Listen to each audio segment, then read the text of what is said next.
የወለድሽው ልጅ ቢጠፋብሽ ምን ታደርጊያለሽ? ምን አይነት ጥያቄ ነው? ምን ማለት ነው መጥፋት? ናታን እንዴት ነው? ይሄ ቤት አያምርም? አዎ በጣም ነው የሚያምሩት። ቤቶቹ ራሱ በጣም ነው የሚያምሩት። እንደዚህ አልጠበቅኩትም ነበር።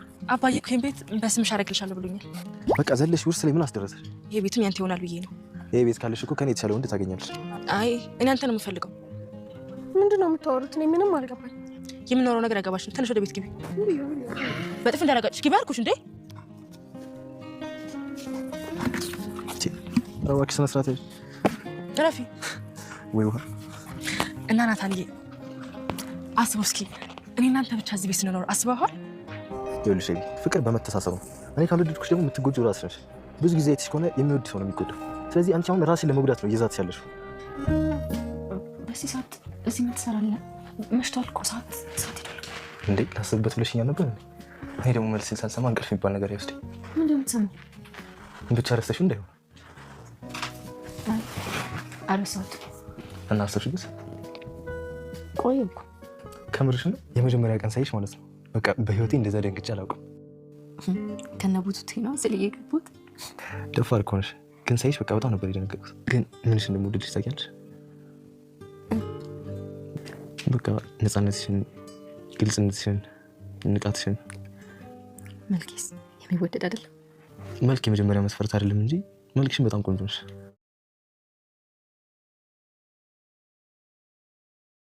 ዳጣ የናታንን የፍቅር ጥያቄ ተቀበለችው። ሰላም የማይጠየቁ ጥያቄዎችን እየጠየቀች ነው። ስለ ልጇ ለወይዘሮ ማርታ ነግራታለች። ወይዘሮ ማርታም እንዴ ከዚህ በፊት ወልደሽ ታውቂ ነበር ወይ የሚል ጥያቄ አንስታለች። አይ እንደዚሁ፣ ግን ደግሞ ልጅ ወልደሽ ቢጠፋብሽ ምን ታረጊ ነበር? ሳታዩ፣ ሳትዳስሺው፣ ሳትነኪው ልጅሽ ቢጠፋብሽ ምን ታደርጊ ነበር የሚል ጥያቄ ጠይቃታለች። ወይዘሮ ማርታም በዚህ ጥያቄ የተደናገጠች ትመስላለች። ሰላም ውድና የተወደዳችሁ ውድ ቤተሰቦች እንደምን አላችሁ? በያላችሁበት የዓለም ዳርቻ ሰላማችሁ በዘት ተረፍ ይበል እያልን በአዲስ መተናል። በቅንነት ላይክ፣ ሼር፣ ሰብስክራይብ እያደረጋችሁ ቤተሰብ አድርጉን። በባለፈው ክፍል እንደተመለከትነው እንግዲህ ዳጣ ተከታታይ ድራማ አቢጌል ናታንን የራሷ ለማድረግና ከዳጣ ለማስጣል የተቻላትን ሁሉ እያደረገች ነው። ዳጣንና ናታን አንድ ላይ ሆነው ለማየት የማጥረው ጥረት የለም እና ናታንንም አንድ ማስጠንቀቂያ ተናግራለች። እኔ በህይወት እስካለሁ ድረስ አንተ የማንም ሰው ልትሆን አትችልም የሚል ትዕዛዝ ሰጥታለች ማለት ነው። ናታንም አንቺ ከኔ የተሻለ ወንድ ልታገኝ ትችያለሽ፣ እኔ ግን ያንቺ መሆን አልችልም ብሎ ነበር። እሷ ደግሞ በውዴታም በግዴታም የሷ እንጂ የሌላ ሰው መሆን እንደማይችል ነግረዋለች። አዲሱ ቤታቸው በጣም የሚያምርና ትልቅ ግቢ ያለው መናፈሻው ደስ የሚል ነው። ናታን መጽሐፉን ይዞ እንደተለመደው እዛ ቦታ ላይ ቁጭ ብሎ ነበር። እናም እንግዲህ ውሃም ከናታን ጎን ወንበር ይዛ ቁጭ ብላለች። ናታንን ጌም ላክልኝ እያለችው ነበር። ናታንም ሁልጊዜ ጌም ብቻ ነው እንጂ መጀመሪያ የቤት ስራሽን ስሪና ከዛ በኋላ ጌሙን እምልክልሽ ይሆናል፣ ግን መጀመሪያ ጥናትሽን አጥኚ ብሏት ነበር። እሷም አዲስ ጌም ላክልኝ፣ ደከመኝ፣ ሁልጊዜ ተመሳሳይ፣ ሁልጊዜ ጥናት እያለች ነው። ውሃ እንደ ስሟ ውሃና ንጹህ ናት፣ ምንም የምታውቀው ነገር የለም። አቢጌል ወደ እነሱ ጋር መጣ። ናታንን ቤታችን ያምራል አይደል እያለችው ነበር። አዎ ያምራል እያላት ነው። አባዬ እኮ ይሄንን ቤት በስሜ እንደሚያረግልኝ ነግሮኛል ብላለች። አሁን አንቺ ባልጠፋ ጊዜ በዚህ ልጅነትሽ ውርስ ላይ ምን አንጠላጠለሽ? ራስሽ ሰርተሽ ስለምታገኙ ሀብትና ንብረት አታስቢም? ምንድነው ሰው በለፋበት ላይ ስለ ውርስ ሮጠሽ ውርስ ላይ የሚያንጠላጥልሽ እያላት ነው። እሷም አስበዋል በማለት ጀምራለች። አስበዋል ይህን የመሰለ የሚያምር ቤትና ትልቅ ግቢ ውስጥ እኔ እናንተ ብቻችንን ስንኖርና ልጆቻችን በዚህ ግቢ ሲቦርቁ ብለዋለች። እሱም እኔን ትተሽኝ ከኔ የተሻለ ሌላ የተሻለ ወንድ ታገኛለሽ ብሏታል። እሷም ህይወትን ያላንተ ማሰብ አልፈልግም ብላለች። ናታንም ከሌላ ወንድ ጋር እንጂ ከኔ ጋር እንኳን ልትሆኛችም ብሏታል። አንተም የሌላ ሰው ስትሆን ዝም ብያ ላይህም ወደ አንተ የምትመጣትም ሴት ሁሉ እገላችኋለሁ ብለዋለች። ዋይሽ ይሄ እኮ ነው ችግርሽ። አንቺ በፍቅር ሳይሆን በጉልበት ነው የምታምኚው። እናም ደግሞ እኔን አስገድደሽ ብታገቢኝ እንኳን የማይወድሽን ሰው አስገድደሽ ብታገቢ ጉዳቱ ላንቺ ነው። ሁልጊዜ እየተቃጠልሽ የምትኖሪው አንቺ እንጂ ለኔ አይደለም። ለዛ ነው የሚወድሽን ወንድ መርጠሽ ማግባት ያለብሽ ብሎ እንደ ወንድምነቱ የወንድማዊ ምክሩን ለግሷታል። አቢጌል ግን በጭራሽ እንደዚህ አይነት ምክርን ሳይሆን የምትፈልገው እሱ እኔ ያንቺ ነኝ እንዲላት ነው የምትፈልገው። ግን ደግሞ ናታን እንደዛ አላደረገም። ውሃ ምን እያወራችሁ ነው? የምታወሩት እየገባኝ አይደለም ብላለች። በዚህን ጊዜ እንግዲህ አንቺ ሂጂ፣ አንቺ ልጅ ነሽ፣ ምንም አይገባሽም፣ ወደ ቤት ግቢ፣ እኛ እናወራዋለን ብላ አባራት ነበር። ናታንን እየተሻሸችና እንዲቀርባት እያደረገች ቢሆንም ናታን ለሷ ለአቢጌል ምንም አይነት ስሜት እንደሌለውና የአቢጌል ስሜት በዚህ መልክ የተቀየረው ደግሞ ዳጣ ወደዛ ቤት ከመጣችበት ጊዜ በኋላ እንደሆነ ተናግሯል። ያ ማለት አቢጌል እንግዲህ ዳጣን እየተፎካከረች እና ከዳጣ በልጣ ለመገኘት ዳጣን ለማሸነፍ እንጂ የእውነት ፍቅር ሳይሆን እልህ ነው የሚል ግምት አድሮበታል ናታን። በሌላ በኩል ሰላም ወይዘሮ ማርታ ወደ ስራ ልትሄድ በጧቱ እየተጣደፈች ሰላም ሻይ እንድታመጣላት አዛ ነበር።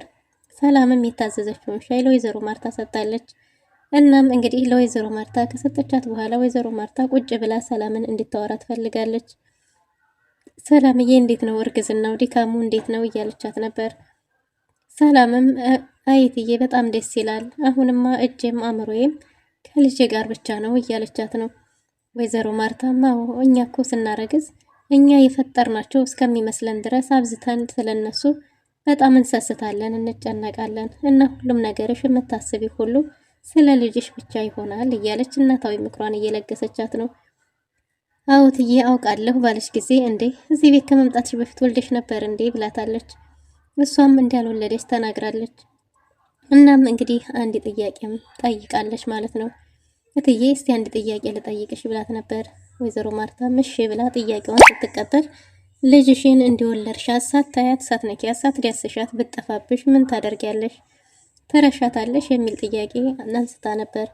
ወይዘሮ ማርታም ልጄን እንዴት ተወለደች ምንም ሳላያትም ሆነ ሳልነካባት ብትጠፋብኝ እሷም ፈልጎ ማግኘት ሊከብድብኝ ይችላል ብላለች። እና ተረሻታለሽ ብላት ነበር። እንዴት እረሳታለሁ? እስከ ህይወት ፍጻሜ ድረስ እየፈለኳት እየጠበቅኳት እኖራለሁ ብላለች። እናም እንግዲህ ወይዘሮ ማርታ ከጥያቄዋ ስላልገባት ሰላምዬ ፈራሽ ፈርተሽ ከሆነ በቃ ሆስፒታልም አትሄጂ ቤት ትወርደዋለሽ። በዛ ላይ ደግሞ የአቢጌልን ጥያቄ እዚሁ ትገላገያለሽ። አባትየው ይመጣና ቀበቶውን ፍታ ሲባል ብላለች። ሰላምም እሱ በጭራሽ ሊሆን አይችልም፣ አባቷ መቼም ሊመጣ አይችልም ብላለች። እንዴት ሆኖ ሞቷል ወይስ ምንድን ነው ብላ ተደናግጣለች። እናም እንግዲህ ሰላምም ያው እንደዛው በይው የሞተ በይው በጭራሽ እንደዛ መሆን አይችልም እያለች ነው። እሺ በቃ ምርጫሽን አከብራለሁ፣ ግን ደግሞ ለልጅሽ መልስ ተጨነቂ፣ አንቺ ተጨነቂበት ብላታለች።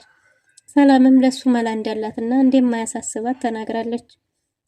ግን ወይዘሮ ማርታ ከጥያቄዋ ተነስታ ፈራሽ እያለች በተደጋጋሚ እየጠየቀቻት ነው። እንደዛ እንዳልሆነና ግን ደግሞ የልጇ ጉዳይ ሰላም ሁሌ ስለሚያሳስባትና አጠገቧ ያለችው ልጇ ስለምታስጨንቃት ሁልጊዜ ስለ ልጇ ማውራት ትፈልጋለች። ግን ደግሞ ሚስጥር የሆነን ነገር ለማን ታወራዋለች? ወይዘሮ ማርታ እንኳን ልጇ መጥፋቷን አይደለም ቀርቶ ሰላም ወልዲያ ማወቋንም እንኳን አታውቅም። አቢጌልም ጥርጣሬዋን እውነት ዳር ለማድረስ የተቻላትን ሁሉ እየሮጠች ነው። አሁን ደግሞ እናቷን አባቴ እና ሰላም ሲያወሩ የሰማሁትን ልንገርሽ፣ ይህን ጊዜ አባቴ ሳይመለስ ሰላምንና ዳጣን ከዚህ ቤት እናስወጣ እያለች ነው። ናታንና ዳጣም ዋሽተውሻል፣ እነሱ ፍቅር ጀምረዋል። ደግሞ ይሄን የምታረገው ሰላም ናት፣ ሰላም ናታንን እየመከረችው እያለች ቅሬታ አቅርባለች። ወይዘሮ ማርታም ልንገርሽ እያለች ስታደክማት እኔ ምንም ማወቅ አልፈልግም እባክሽ ተይኝ እያለች ነው። ወይዘሮ ማርታ ቢጠናባት ነገሩ እባክሽ ውጭልኝ ብላ ከክፍሉ አባራታለች። ግን ደግሞ የአቢጌል ነገር ግራ አጋብቷታል። ወይ ደግሞ ደረጀ እንዳለው ከሀገር ትውጣ ልላካት እያለች ነው።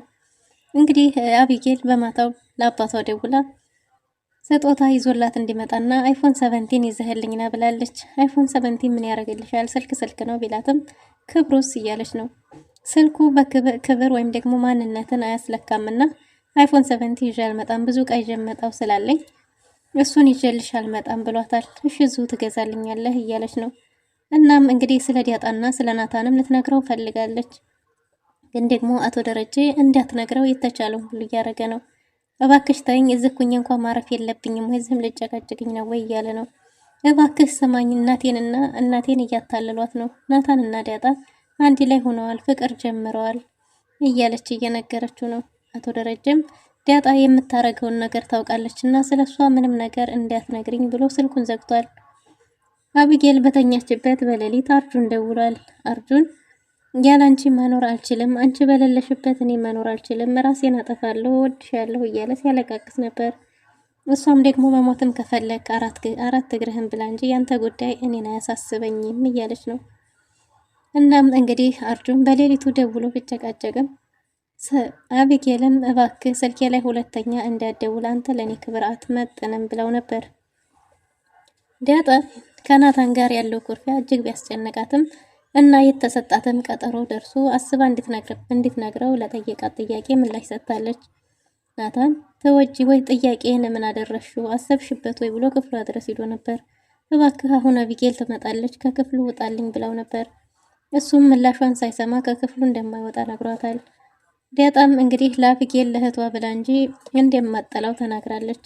እሷን ታያትና እኔን ትወጂኛለሽ አትወጂኝም የሚል ጥያቄ ነበር። እንደምትወደው ስትነግረው አቢጌልን እየፈራች እንጂ ለሱ ጥሩ ስሜት እንዳላት ስትነግረው ናታን እጅግ በጣም ደስ ብሎት የሚይዘውን የሚተወውን አጥቷል። ከክፍሉም ቶሎ ብሎ ወጥቶላታል። ሰላም እንደተለመደው ናታን ክፍል ሄዳ አረፍ ብላለች። እየደከማት እንደሆነና ድጋፍ እንደምትፈልግ ከዛም ደግሞ ናታንም ያንተም እናት አየህ እኔን እንደዚህ ሆና ነው የወለደችህ። ስለዚህ ከምታገኘው ላይ ቡና ገዝተህ የሆነ ነገር አድርገህ እናትህን ማስደሰት አለብህ። የእናት ውለታ አይከፈልም እያለችው ነው። እሱም ገንዘብ እንደማይቸግራት ቢነግራትም ገንዘብ ስለሚቸግራት ስለማይቸግራት ሳይሆን ልጇ ከጎኗ ሲሆን እናት ደስ ይላታል ብለዋለች። እንግዲህ ናታንም እሺ ብሎ በሀሳቧ ተስማምቷል። እና ሰላምዬ አዲስ ነገር አለ እድሜ ላንቺ ብሏታል። ዳጣ ነው አይደል? መቼም ስለ ዳጣ ነው ሌላ ሊሆን አይችልም። ምን ተፈጠረ ብላ ለመስማት ጓጉታለች። ናታንም የአቢጌል ጉዳይ እያስጨነቃት እንጂ ለእኔ ጥሩ ስሜት እንዳላት ነግራኛለች። አቢጌልን ስለምፈራ ነው እንጂ ብላ ስሜቷን ነግራኛለች ብሏል። ናታን በጣም ደስ ብሎታል። አንተማ ተስፋ ቆርጠህ ነበር፣ የኛ የሴቶች ባህሪ የኔን ይጠፋኛል እያለችው ነው። ናታንም ሰላምዬ እውነትሽን ነው፣ አንቺ ባታጠነክርኝ ኑሮ እኔማ ተስፋ ቆርጬ ነበር እያለ ነው። እናም እንግዲህ ተስፋ ባለመቁረጡ እዚህ ደረጃ ላይ ደርሷል። ምሽት ላይ ሁልጊዜ ዳጣ ሁሉም ሰው ተኝቶ መጨረሻ ነው የምተኘው። እናም ወደ ሳሎን እንግዲህ ናታን መጥቷል ማለት ነው። ናታን መጥቶ በተቀመጠበት ዳጣ ጋር ቁጭ ብለው እያወሩ ነበር። ከዛም እንደምትወደው ፍቅሯን እየተገላለጹ ግን ደግሞ ፍቅራቸውን በድብቅ ማድረግ እንዳለባቸው እየተነጋገሩ ነበር። በስተመጨረሻም እንግዲህ ናታን ድንገት ሳታስበው ዳጣን ስሟታል። ዳጣም እንግዲህ በስተመጨረሻም ናታንን ሲሳሳሙ የነበረውን እንግዲህ አቢጌል በምሽት ተነስታ ስለሷው ስታወራ ቆይታ ተነስታ ወደ ሳሎን በመጣች ድምጽ ስትሰማ አይ አሁንም ዳጣ አልተኛችም ከናታን ጋር ናት እርግጠኛ ነኝ እያለች ለአባቷ እየነገረች ነበር። አባቷም እኔ ነገ መንገደኛ ነኝ አጨቅጭቅኝ ብሎ ስልኩን ዘግቷል። አቢጌል ወደ ሳሎን ለመምጣት ተነስታለች። በሌላ በኩል ውሃ ከዚህ በፊት ብዙ አደንዛዥ እጾችን የሚሰጣት የትምህርት ቤቱ ረባሽ ልጅ አሁን ደግሞ በመርፌ የሚወሰድ እጽ ሰጥቷታል። ውሃ ምንም ነገር ስለማታቅ ተቀብላ በፖርሷ ይዛ መታለች። ግን ደግሞ ለምጥን ነግራታለች። ምጥን ምንድነው ይዘሽ የመጣሽው? ከሱ የተቀበልሽው ምንድነው? ለአባትሽ እናገራለሁ እያለቻት ነበር። እሷም መርፌ እኮ ነው እጁን ሲወጋው አየሁት፣ ከዛ ለእኔም ስጠኝ ስለው ተቀሰጠኝ ተቀብዬ መጣሁ እያለች ነው። እኔማ ለአባትሽ እናገራለሁ እያለች ሳለ ድንገት ወይዘሮ ማርታ ከስራ መልስ ተመልሳለች። ውሃም እጁን ሲወጋው አይቻለሁና እኛ የምንወጋው ላምጣና እያለች ነው። አይ እንደዛ አይሆንም፣ እንዴት እሱ እኮ የትምህርት ቤት ረባሹ ልጅ ነው። ከዚህ በፊት የብልግና ቪዲዮ ግሩፕ አስገባሽ፣ አሁን ከዚህ በፊት የሆነ ነገር ሰጠሽ፣ አሁን ደግሞ እንዴት ተቀብለሽ ይዘሽ ትመጫለሽ እያለች እየተቆጣች ሳለ ድንገት ወይዘሮ ማርታ መታለች። ወይዘሮ ማርታ ምን ስትሉ ነው የሰማችሁት ባለች ጊዜ እንግዲህ ምጥን የተፈጠረውን ነገር ሁሉ ነግራታለች። ውሃን አሁኑን ሂጂ እና ያንን መርፌ አምጪው ብላታለች። ውሃን መርፌውን ሂዳ ስታመጣ ወይዘሮ ማርታ የጠረጠረችው ነገር ነበር። እንዴት ዋልጌ ልጆቻቸውን ወደ ትምህርት ቤት እየላኩኝ ልጆቻችን እንዴት ልናቆይ ነው ብላ እጅግ በጣም ተናዳለች። ምጥንንም ተቆጥታታለች። አንቺ ከሷ ትሻያለሽ፣ ለምን ለኔ አልነገርሽኝም? ለአባትሽ ምናምን እንዴት ታያለሽ እያለቻት ነው። ላንቺም እኮ ልነግርሽ ነበር እያለች ምጥን በዚህን ጊዜ አሁኑ ትምህርት ቤት መሄድ ያለብኝ ብላ ውሃና ምጥንን ይዛቸው ወደ ትምህርት ቤት ሄዳለች። አቢጌልም ወደ ሳሎን ያለውን ነገር ለማጣራት ስትመጣ ናታንና ዳጣን አንድ ላይ አጌታቸዋለች። ናታን እኔ ተራያን ስሜቻለሁ፣ አሁን አንቺ ሳስሚኝ በጭራሽ አልሄድም እያለ ነው።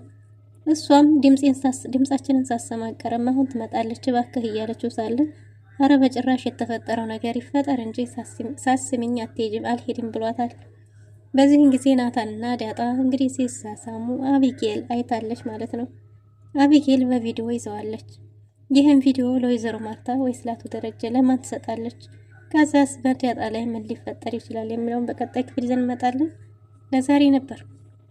ለዛሬ ነበረን ቆይታ ይህን ይመስል ነበር። መልካም ጊዜ